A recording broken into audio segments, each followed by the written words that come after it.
से पहले मेरा आप सभी को प्यार भरा प्रणाम।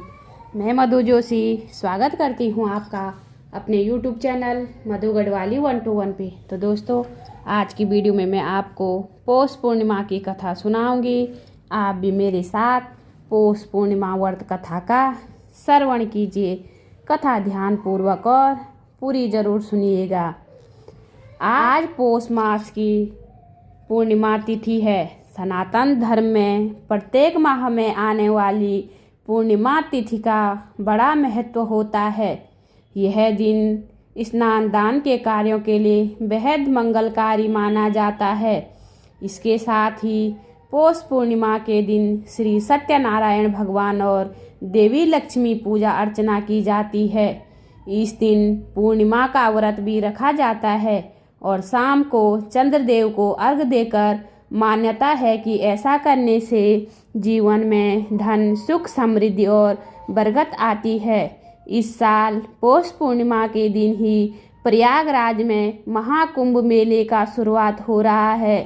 पौष पूर्णिमा के दिन कुछ विशेष कार्यों को करना बेहद शुभ माना जाता है। पूर्णिमा व्रत की पौराणिक कथा, जिसे स्वयं भगवान श्री कृष्ण ने मैया यशोदा को सुनाया था, जिसे सुनने मात्र से ही सभी मनोकामनाएं पूर्ण होती है और घर में सुख समृद्धि बनी रहती है। द्वापर युग में एक समय की बात है कि यशोदा जी ने भगवान श्री कृष्ण से कहा, हे कृष्ण, तुम सारे संसार के उत्पन्न करता, पोषक तथा उसके संहार करता हो। आज कोई ऐसा व्रत मुझसे कहो जिसके करने से मृत्यु लोक में स्त्रियों को विधवा होने का भय न रहे तथा यह व्रत सभी मनुष्यों की मनोकामनाएं पूर्ण करने वाला हो। श्री कृष्ण कहने लगे, हे माता, तुमने अति सुंदर प्रश्न किया है। मैं तुमसे ऐसे ही व्रत को सविस्तार कहता हूँ। सौभाग्य की प्राप्ति के लिए स्त्रियों को 32 पूर्णिमासियों का व्रत करना चाहिए। इस व्रत के करने से स्त्रियों को सौभाग्य संपत्ति मिलती है। यह व्रत अचल सौभाग्य देने वाला एवं भगवान शिव के प्रति मनुष्य मात्र की भक्ति बढ़ाने वाला है। यशोदा जी कहने लगी, हे कृष्ण, सर्वप्रथम इस व्रत को मृत्युलोक में किसने किया था, इसके विषय में विस्तार पूर्वक मुझसे कहो। श्री कृष्ण जी कहने लगे कि कातिका नाम की एक नगरी थी। वहाँ पर धनेश्वर नाम का एक ब्राह्मण था और उसकी स्त्री अति सुशीला रूपवती थी। दोनों ही इस नगरी में बड़े प्रेम के साथ रहते थे। घर में धन धान्य आदि की कमी नहीं थी। उनको एक बड़ा दुख था कि उनके घर कोई संतान नहीं थी। इस दुख से वह अत्यंत दुखी रहते थे। एक समय एक बड़ा तपस्वी योगी उस नगरी में आया। वह योगी उस ब्राह्मण के घर को छोड़कर अन्य घरों से भिक्षा लाकर भोजन किया करता था। रूपवती से वह भिक्षा नहीं लिया करता था। उस योगी ने एक दिन रूपवती से भिक्षा न लेकर किसी अन्य घर से भिक्षा लेकर गंगा किनारे जाकर भिक्षा से प्रेम पूर्वक खा रहा था कि धनेश्वर ने योगी का यह सब कार्य किसी प्रकार से देख लिया। अपनी भिक्षा के अनादर से दुखी धनेश्वर योगी से बोला, आत्मा, आप सब घरों से भिक्षा लेते हैं परंतु मेरे घर की भिक्षा कभी भी नहीं लेते। इसका कारण क्या है? योगी ने कहा कि निसंतान के घर की भीख पतितियों के अन्न के तुल्य होती है और जो पतितों का अन्न खाता है वह भी पतित हो जाता है। क्योंकि तुम निसंतान हो, अतः पतित हो जाने के भय से मैं तुम्हारे घर की भिक्षा नहीं लेता हूँ। धनेश्वर यह बात सुनकर अपने मन में बहुत दुखी हुआ और हाथ जोड़कर योगी के पैरों पर गिर पड़ा तथा आत्मभाव से कहने लगा, हे महाराज, यदि ऐसा है तो आप मुझको पुत्र प्राप्ति का उपाय बताइए। आप सर्वज्ञ हैं, मुझ पर अवश्य ही यह कृपा कीजिए। धन की मेरे घर में कोई कमी नहीं, परंतु मैं पुत्र न होने के कारण अत्यंत दुखी हूँ। आप मेरे घर इस दुख का हरण करें। आप सामर्थ्यवान है। यह सुनकर योगी कहने लगे, हे ब्राह्मण, तुम चंडी की आराधना करो। घर आकर उसने अपनी स्त्री से सब वृत्तांत कहा और स्वयं तप के निमित्त वन में चला गया। वन में जाकर उसने चंडी की उपासना की और उपवास किया। चंडी ने 16वें दिन उसको स्वप्न में दर्शन दिया और कहा, हे धनेश्वर, जा तेरे पुत्र होगा, परंतु वह 16 वर्ष की आयु में ही मृत्यु को प्राप्त हो जाएगा। यदि तुम दोनों स्त्री पुरुष 32 पूर्णमासियों का व्रत विधि पूर्वक करोगे तो वह दीर्घायु होगा। जितनी तुम्हारी सामर्थ्य हो आटे के दिए बनाकर शिव जी का पूजन करना, परंतु पूर्णमासी 32 हो जानी चाहिए। प्रातःकाल होने पर इस स्थान के समीप ही तुम्हें एक आम का वृक्ष दिखाई देगा। उस पर तुम चढ़कर एक फल तोड़कर शीघ्र अपने घर चले जाना। अपनी स्त्री से यह वृत्तांत कहना। ऋतु स्नान के पश्चात वह स्वच्छ होकर भगवान शंकर जी का ध्यान करके उस फल को खा लेगी। तब शंकर भगवान की कृपा से उसको गर्भ हो जाएगा। जब वह ब्राह्मण प्रातःकाल उठा तो उसने उस स्थान के पास ही एक आम का वृक्ष देखा, जिस पर एक अत्यंत सुंदर आम का फल लगा हुआ था। उस ब्राह्मण ने उस आम के वृक्ष पर चढ़कर उस फल को तोड़ने का प्रयत्न किया, परंतु वृक्ष पर कई बार प्रयत्न करने पर भी वह चढ़ न पाया। तब तो उस ब्राह्मण को बहुत चिंता हुई और विघ्न विनाशक श्री गणेश जी की वंदना करने लगा। हे दयानिधे, अपने भक्तों के विघ्नों का नाश करके उनके मंगल कार्य को करने वाले, दुष्टों का नाश करने वाले, रिद्धि सिद्धि को देने वाले, आप मुझ पर कृपा करके इतना बल दें कि मैं अपने मनोरथ को पूर्ण कर सकूं। इस प्रकार गणेश जी की प्रार्थना करने पर उनकी कृपा से धनेश्वर वृक्ष पर चढ़ गया और उसने एक अति सुंदर आम का फल देखा। उसने विचार किया कि जो वरदान से फल मिला था वह यह है और कोई फल दिखाई नहीं देता। उस धनेश्वर ब्राह्मण ने जल्दी से उस फल को तोड़कर अपनी स्त्री को लाकर दिया और उसकी स्त्री ने अपने पति के कथानुसार उस फल को खा लिया और वह गर्भवती हो गई।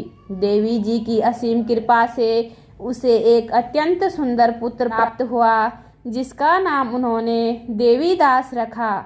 माता पिता के हर्ष और शोक के साथ वह बालक शुक्ल पक्ष के चंद्रमा की भांति अपने पिता के घर में बढ़ने लगा। भवानी की कृपा से वह बालक बहुत ही सुंदर, सुशील और विद्या पढ़ने में बहुत ही निपुण हुआ। दुर्गा जी की आज्ञानुसार उसकी माता ने 32 पूर्णमासी का व्रत रखना प्रारंभ कर दिया था, जिससे उसका पुत्र बड़ी आयु वाला हो गया। 16वां वर्ष लगते ही देवीदास के माता पिता को बड़ी चिंता हो गई कि कहीं उनके पुत्र की इस वर्ष मृत्यु न हो जाए। इसलिए उन्होंने मन में विचार किया कि यदि यह दुर्घटना उनके सामने हो गई तो वे कैसे सहन कर सकेंगे। उन्होंने देवीदास के मामा को बुलाया और कहा कि हमारी इच्छा है कि देवीदास 1 वर्ष तक काशी में जाकर विद्या अध्ययन करे और उसको अकेला भी नहीं छोड़ना चाहिए। इसलिए साथ में तुम चले जाओ और 1 वर्ष के पश्चात इसको वापस लौटा लाना। सब प्रबंध करके उसके माता पिता ने काशी जाने के लिए देवीदास को एक घोड़े पर बैठाकर को उसके साथ भेज दिया, किंतु यह बात उसके मामा या किसी और से नहीं कही।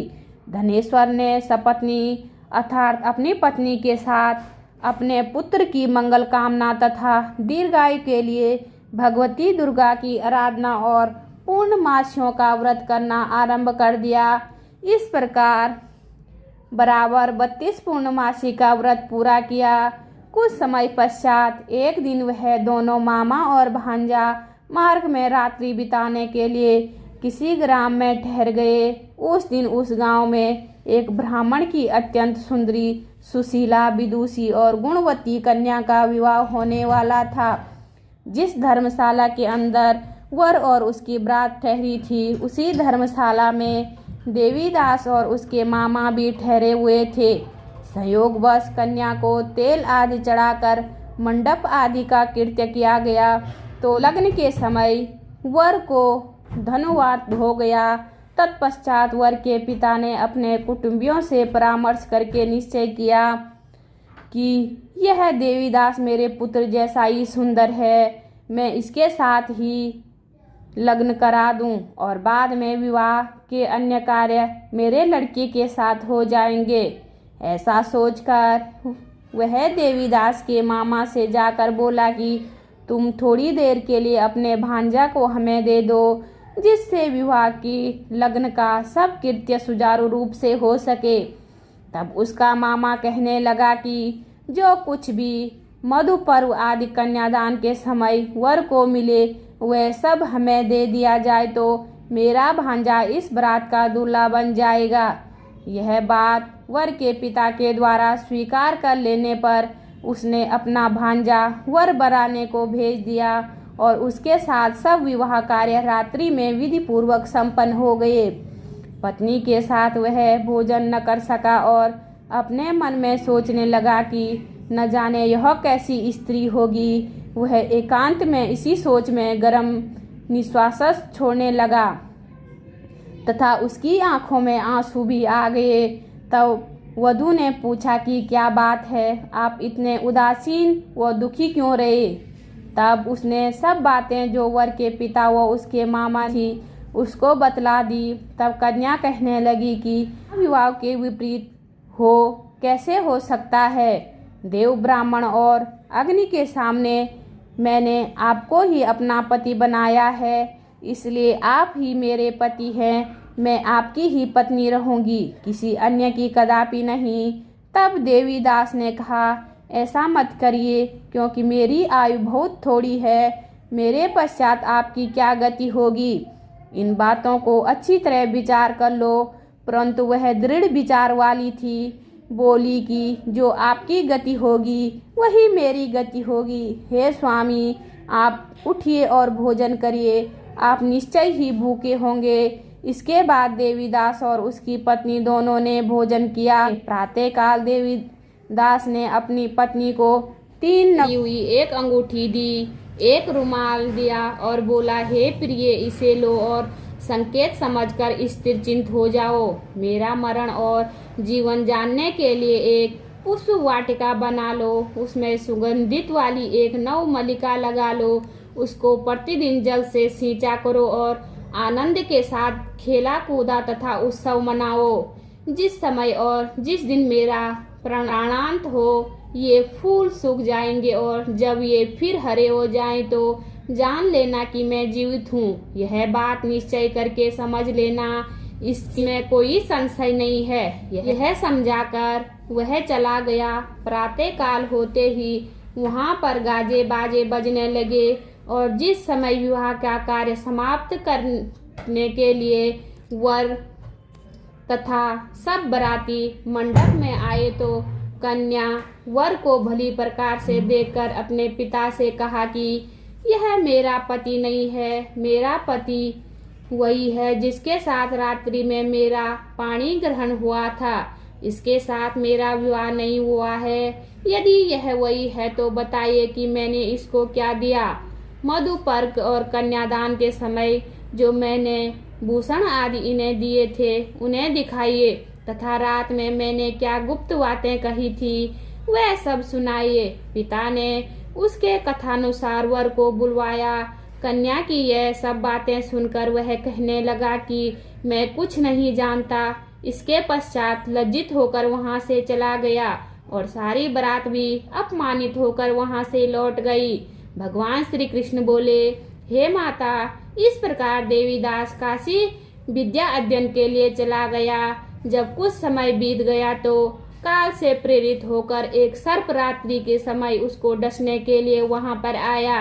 विषधर के प्रभाव से उसके शयन का स्थान चारों ओर से विष की ज्वाला से विषैला हो गया, परंतु ब्रजराज के प्रभाव से काट न पाया, क्योंकि पहले ही उसकी माता ने 32 पूर्णिमा का व्रत कर रखा था। इसके बाद मध्यम के समय स्वयं काल वहां पर आया और उसके शरीर से उसके प्राणों को निकालने का प्रयत्न करने लगा, जिससे वह मूर्छित होकर पृथ्वी पर गिर पड़ा। भगवान की कृपा से उसी समय पार्वती जी के साथ भगवान शंकर जी वहां पर आ गए। उसको मूर्छित दशा में देखकर पार्वती जी ने भगवान शंकर से प्रार्थना की, हे महाराज, इस बालक की माता ने पहले 32 पूर्णिमा का व्रत किया था, जिसके प्रभाव से हे भगवान आप इसको प्राण दान दें। भवानी के कहने पर भक्त वत्सल्य भगवान शिव ने उनको प्राण दान दे दिया। इस व्रत के प्रभाव से काल को भी पीछे हटना पड़ा और देवीदास स्वस्थ होकर बैठ गया। उधर उसकी स्त्री उसके काल की प्रतीक्षा किया करती थी। जब उसने देखा कि उस समय वाटिका में पत्र पुष्प कुछ भी नहीं रहे तो उसको अत्यंत आश्चर्य हुआ, और जब वह वैसे ही हरी भरी हो गई तत्पश्चात वह जान गई कि वह जीवित हो गए हैं।